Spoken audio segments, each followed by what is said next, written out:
Sensation, le MAG. Bonjour à toutes et à tous et bienvenue sur Sensation. Le CIDFF est le centre d'information sur les droits des femmes et des victimes. Ce centre accompagne des femmes et des familles victimes de violences. Aujourd'hui, je suis accompagnée d'Anne-Laure Caro, directrice du CIDFF des Yvelines. Bonjour. Bonjour. Vous accompagnez toutes victimes de violences. Quelles peuvent être les différentes formes de violences ? Alors, nous avons les violences physiques. C'est les premières violences auxquelles on pense, les coups qui sont donnés. Les violences psychologiques, puisque les violences, c'est aussi un phénomène d'emprise. Donc ça va être les insultes, les menaces, le dénigrement. Vous avez les violences administratives. Je pense notamment aux femmes qui ont un passeport, un visa, et voilà, on leur vole leur titre de séjour. Les violences économiques, des femmes qui sont dépendantes de leur mari financièrement. Et du coup, voilà, monsieur joue là-dessus pour toujours exercer son emprise. Et les violences sexuelles, les viols, les agressions sexuelles, l'inceste. Quelles sont les différentes conséquences de ces violences ? Ça détruit en fait la personne, ça crée aussi un modèle qui n'est pas normal de relation notamment avec les hommes, puisqu'on a beaucoup de victimes de violences conjugales qui ont du mal à se projeter dans une relation classique et normale. Donc il y a un gros travail de reconstruction à faire après avoir été victime de violences. Au sein de votre association, quels sont les différents professionnels justement présents pour recevoir les victimes et les accompagner ? Dans les Yvelines, on est 18 salariés. Vous avez des juristes, des psychologues, des conseillers emploi, une directrice et du personnel administratif. Est-ce que vous êtes justement en capacité d'accueillir des mineurs victimes de violences ? On en reçoit. Après, des très jeunes enfants, c'est compliqué pour nous, voilà, et on va les réorienter. Mais en tout cas, des mineurs à partir de 12-13 ans, il n'y a pas de souci, on les reçoit chez nous. En 2022, le 119 a traité les situations de 40 334 enfants en danger ou en risque de danger. Quels sont les différents types de maltraitance infantile ? Alors, on parle beaucoup de violences sexuelles sur les mineurs et c'est très bien d'en parler puisqu'il y a énormément d'enfants qui sont victimes effectivement d'inceste, d'attouchement, d'agressions sexuelles. Donc c'est vraiment à ça qu'on pense en premier.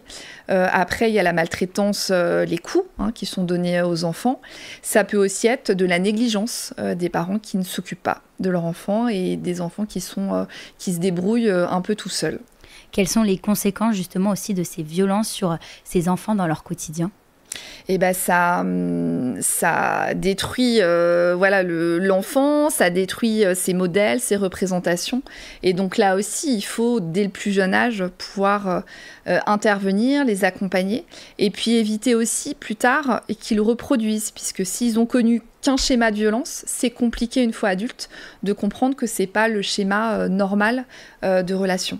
Et justement, comment on peut faire pour déconstruire cette façon de voir tout ce qu'ils ont vécu, ces préjugés, cette souffrance ? Il faut vraiment qu'ils soient accompagnés. Clairement, il faut qu'ils bénéficient d'un suivi psychologique. Là, pour le coup, si on n'a pas un professionnel qui les prend en charge et qui travaille avec eux sur un certain temps, et puis ne serait-ce que les écouter, la parole de l'enfant, c'est quand même très important aussi qu'elle soit entendue.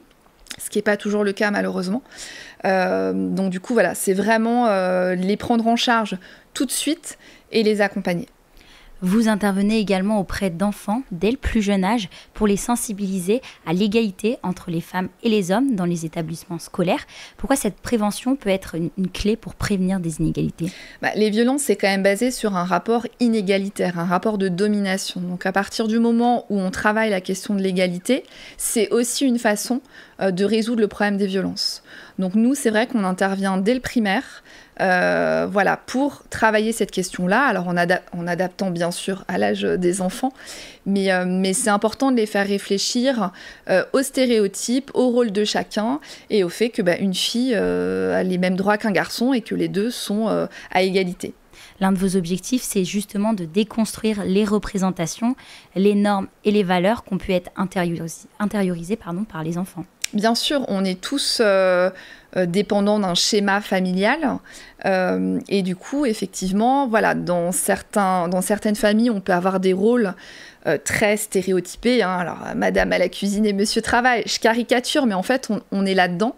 Et donc, c'est important, notamment, que les jeunes filles entendent qu'elles peuvent travailler, qu'elles peuvent, je sais pas, envisager une carrière, je dis n'importe quoi, dans l'informatique, qu'on n'est pas obligé de travailler dans la petite enfance, par exemple, quand on est une femme. Donc c'est aussi d'ouvrir le champ des possibles.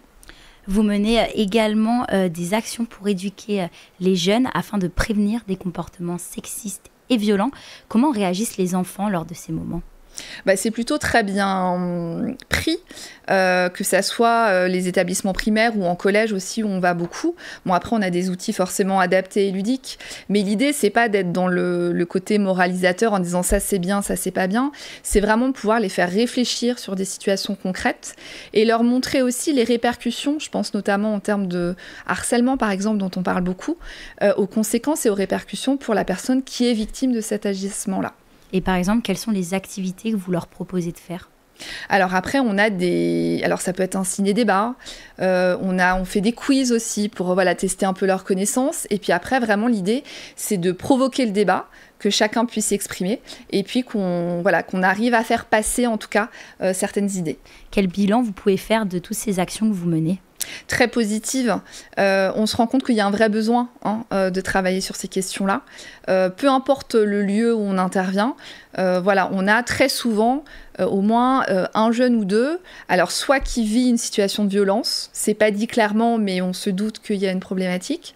Et puis après, effectivement, c'est ce que je disais, c'est vraiment ouvrir sur d'autres choses pour que les jeunes garçons et les jeunes filles se sont autorisés à envisager plein de choses différentes. Pensez-vous justement la sensibilisation, elle est parfois négligée par l'éducation pour prévenir des comportements sexistes et violents ? Je pense qu'il faudrait que ça soit quelque chose d'obligatoire en fait dans les établissements scolaires, que dans tous les niveaux, il y ait une fois par an, je donne un exemple, une fois par an, une sensibilisation sur l'égalité. Ça me paraît plus que nécessaire.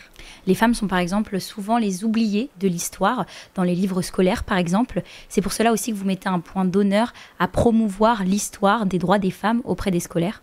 Ça me paraît important que les filles et les femmes d'aujourd'hui connaissent l'historique des droits des femmes pour qu'elles se rendent compte aussi du chemin parcouru et éventuellement des dangers qui peuvent se présenter. Je pense notamment à l'IVG dans certains pays. Donc c'est vraiment important d'avoir cette connaissance-là et c'est important aussi qu'on ait des modèles féminins. Justement, cette connaissance de l'histoire, comme vous l'avez dit, elle est importante aussi pour comprendre d'où sont nées ces inégalités et pourquoi elles perdurent. Après, on se rend compte en regardant les droits des femmes que c'est aussi le reflet d'une époque. Heureusement, les choses évoluent. On n'est plus dans les mêmes situations que les années 30 ou 40. Maintenant, il y a encore des choses sur lesquelles se battre. Je pense notamment à l'égalité salariale qui est prévue dans les textes, mais on se rend compte que sur le terrain, ce n'est pas encore le cas. Donc l'idée, c'est vraiment...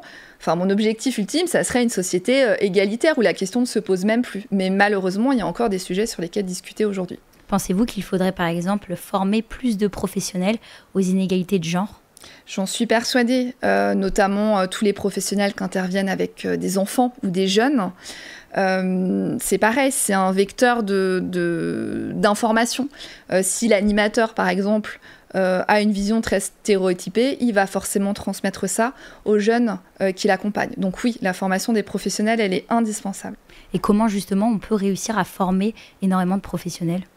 Nous, on fait des sessions de formation auprès notamment des animateurs, des assistantes maternelles. On peut tout envisager. Après, c'est aux professionnels de se saisir de cette thématique et de nous appeler. Nous, on sera ravis de venir les former sur cette question. Quels sont vos objectifs pour la suite ? Quels sont vos projets ? C'est toujours d'informer et de former un maximum de personnes sur cette thématique-là, de toucher aussi un maximum d'enfants et de jeunes, pour qu'on construise ensemble en fait une société plus égalitaire. Existe-t-il des dispositifs de protection des victimes ?